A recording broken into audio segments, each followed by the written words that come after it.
અત્રે સ્ટેજ ઉપર ઉપસ્થિત માજી સરપંચ શ્રી,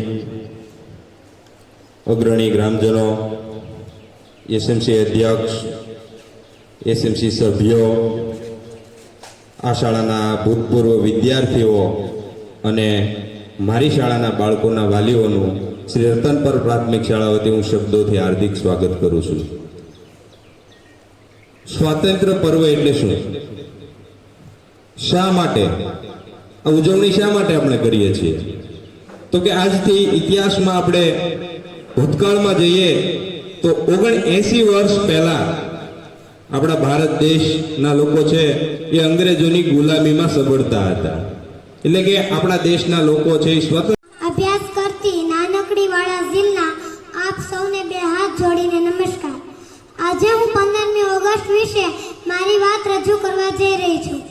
ભારતીય ઇતિહાસમાં સૌથી યાદગાર દિવસોમાંનો એક 15મી ઓગસ્ટ છે. 15મી ઓગસ્ટ 1947ના રોજ લગભગ 200 વર્ષ અંગ્રેજોની ગુલામી સહન કરી આપણો દેશ આઝાદ થયો.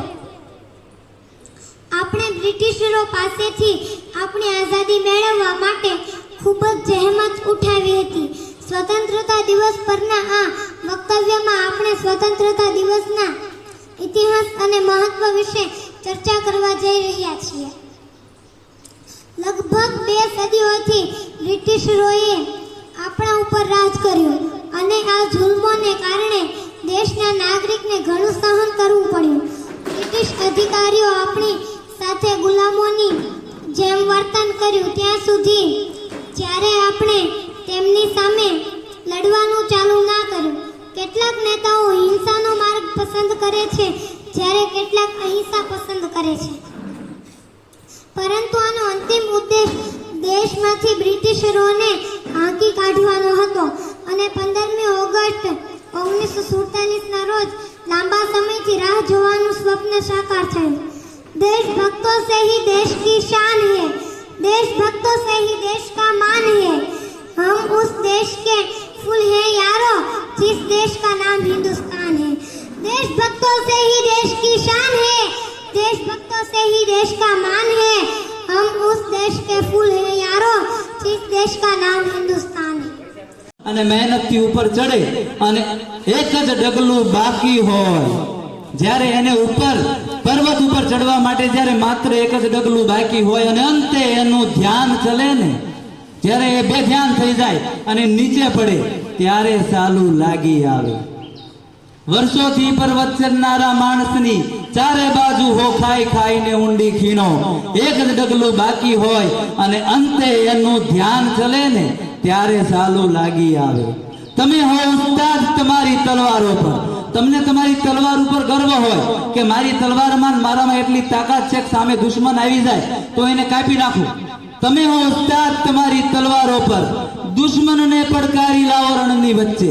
તમે દુશ્મનના ઘેર જાઓ અને દુશ્મનને પડકારો, તારામાં તાકાત વધારી જાય મારી સાથે યુદ્ધ મેદાનમાં લડવા માટે. તમે હો ઉસ્તાદ તમારી તલવારો પર, દુશ્મનને પડકારી લાવો રણની વચ્ચે. હાથ જરા સરકાવો પાછળ. તમે દુશ્મનને પડકારી લીધો છે, દુશ્મન પણ તૈયાર છે અને હાથ જરા સરકાવો પાછળ.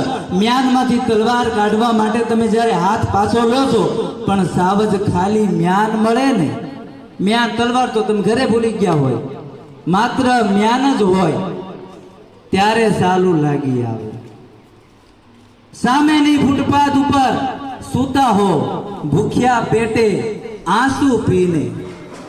કોઈ એવો વ્યક્તિ, એવું બાળક, એવું કુટુંબ કે એવો પરિવાર કે જે 2-3 દિવસથી ભૂખ્યો છે અને એ વ્યક્તિ ફૂટપાથ ઉપર ખોરાકની રાહ જુએ છે, પણ ત્યારે એ જ સામેની ફૂટપાથ ઉપર કોઈ હોટલ યાલી શાન મળે ને ત્યારે સાલું લાગી આવે. વિદ્યાર્થી મિત્રો, આપણા દેશને જે આઝાદી મળી છે એ બહુમૂલ્ય આઝાદી છે અને આ બહુમૂલ્ય આઝાદીનું જતન હવે આપણે સૌએ કરવાનું છે. કોઈ એક વ્યક્તિના કહેવાથી કે કોઈ એક વ્યક્તિના નેતૃત્વથી આપણા દેશને આઝાદી નથી મળી, પણ આપણા દેશે ભેગા થવું એ શરૂઆત છે. ભેગા થઈને સારા કાર્યો કરવાની પ્રગતિ છે.